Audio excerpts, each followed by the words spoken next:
So in this video, we're going to learn how to use the power of our mind. We're going to learn a little more about hacking. And we're going to learn why I very rarely actually hack the sentry bots. You can see we're in the water here. There's no heads-up display. That means there's no fighting. There's no threat. You don't have to worry about any of that. As always with the water, you just make your way through. You can loot the corpses or some rivets that you don't need and a little bit of money.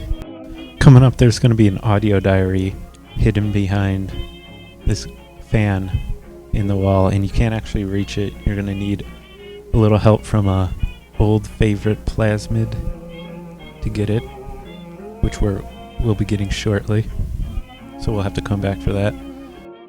Up here we're going to be hacking a security camera with the auto hack dart, or the remote hack dart, excuse me.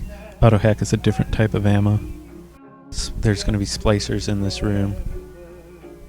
The camera and the turrets it sends out aren't usually going to take out all the splicers on hard. You're probably going to have to clean them up yourself.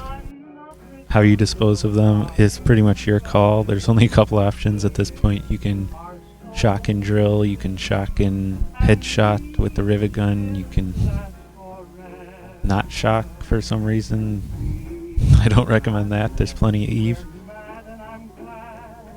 I choose the shock and headshot. I actually get hit by this guy. I thought he couldn't get me through the window. I guess there's no glass in that one. Not a big deal. There's plenty of health. Plenty of rivets, plenty of Eve. Later on, we're going to be working towards a setup where we're almost exclusively melee. That's how I played the original Bioshock. I was melee with the wrench. This one's going to be melee with the drill, basically. We need some gene tonics to really power up our drill to make that an effective strategy.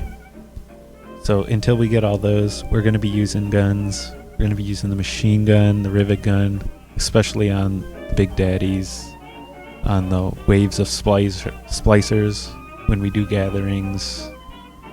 The big sisters will be using weapons. You don't really want to take the standard drill against those people early in the game, so in the beginning we're going to be using an assortment. Right now, again, your call. Not many options. We'll be taking out those splicers in just a minute. Here's the telekinesis plasmid. First thing we're going to do is go back and get that audio diary. Then we're going to use it to unleash hell on that group of splicers we saw out there.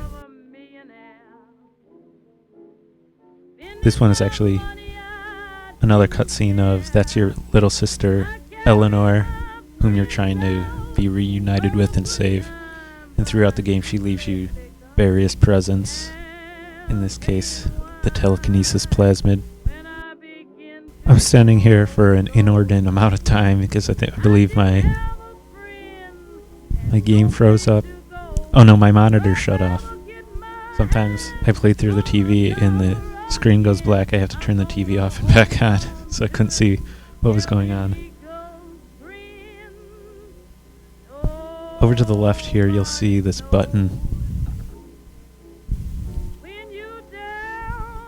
There it is, this button here. And first time I played through, I didn't know what the hell it did. You press it, it actually shoots out canned meat out of that mail slot, which you can use to fill up on health if you need it. I believe that's what I do here.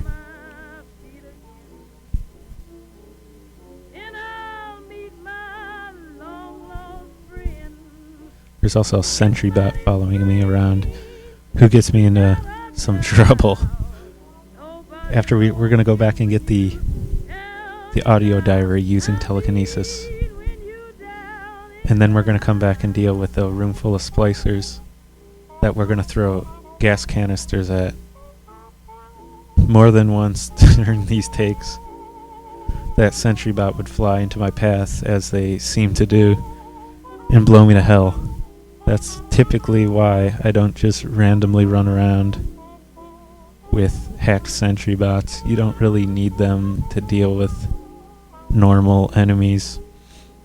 during a boss fight, certain boss fights and certain gatherings, we may utilize them occasionally, but for the most part, you don't really want a hacked turret following you because he's not very smart.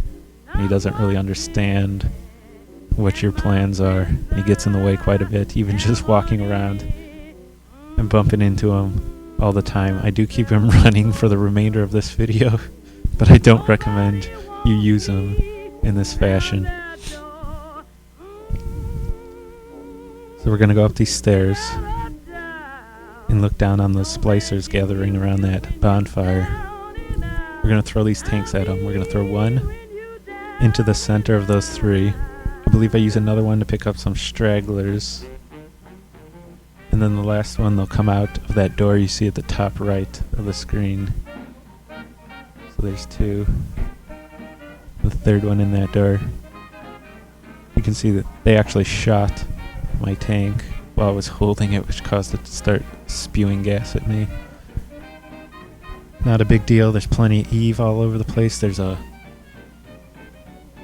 unlimited Eve dispensing unit down there. There's also plenty of health. There's a health station, which is good for 2 free health packs. We won't need any of that, but if you don't do it quite as perfect, I ended up having to do a lot of takes to get it that good, mostly because of that sentry bot I had hacked. So if you don't have that hacked sentry bot, you may have to try a couple times, but it doesn't have to be completely perfect. There's plenty of resources to fill you back up. This is still, like I said, what I consider to be a tutorial level, so you don't really have to worry too much about it. But this general habit is going to serve us well throughout the game and make easier work of the hard difficulty. Now, using the telekinesis to throw the explosive tanks is just a simple, clean, and easy way to deal with it. You don't have to waste any ammo. You know, especially on hard, you barely take any damage to your life. So we'll be using that strategy a lot throughout these videos. There you can see that unlimited Eve dispensing unit. So you don't have to be cautious with Eve at all. I do hack this health station just, I think, for the purpose of showing the hacking gameplay again. One thing I haven't mentioned yet is there's a number in the middle of there. Every time your needle hits one of the sides, that number ticks down one. Obviously you have until it reaches 0 to complete your hack. Every round you click on a green or a blue successfully, that number does reset. What you want to do here is you want to grab one of the gas tanks. They're all over the place. Just grab one. You can carry it around. You can pick stuff up while you're carrying it. You want to drop it in this room back here. On PC, to drop it, you press R. It's the same button to reload. And instead of throwing it, you just drop it.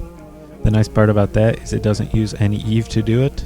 So you can basically transport items, set up your battle strategies beforehand, and it doesn't cost you anything. Now, there's an audio diary back here. When you get that, it triggers 2 splicers back in this other room. That's why we brought that explosive tank in. So just pick it up, poke out, and let them fly. Again, simple, easy, fast. Use a little bit of Eve. Waste no ammo, no health. As said, the Eve is in unlimited supply in this particular area. So that's really just the best and most efficient way to do it. Again, plenty of rivets that you don't need.